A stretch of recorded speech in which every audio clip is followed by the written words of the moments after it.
I'll come to you on that, but I need to get Dr. Ezekwesili and Dr. Junaid in on this. Are we better off 3 years down the line, do you think? We are not. We're not better off.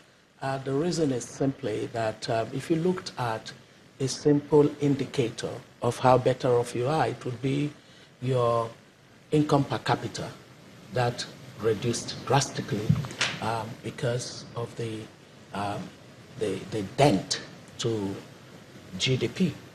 And that resulted very much from part of the challenges of the oil price collapse. So there's an extent of it that was outside of the control of the administration.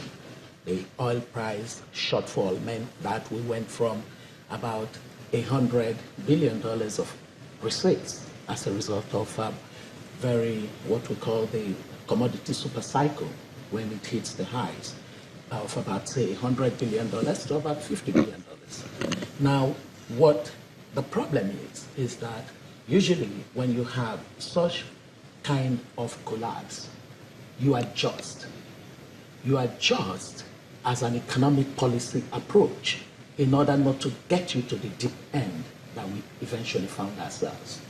So if there's one single thing that I am totally against this administration for, it was that at the time that they could have averted, recession was not inevitable.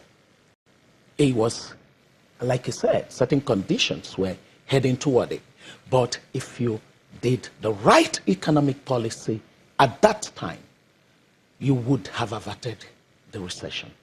Many other oil producing and exporting countries managed to avert recession.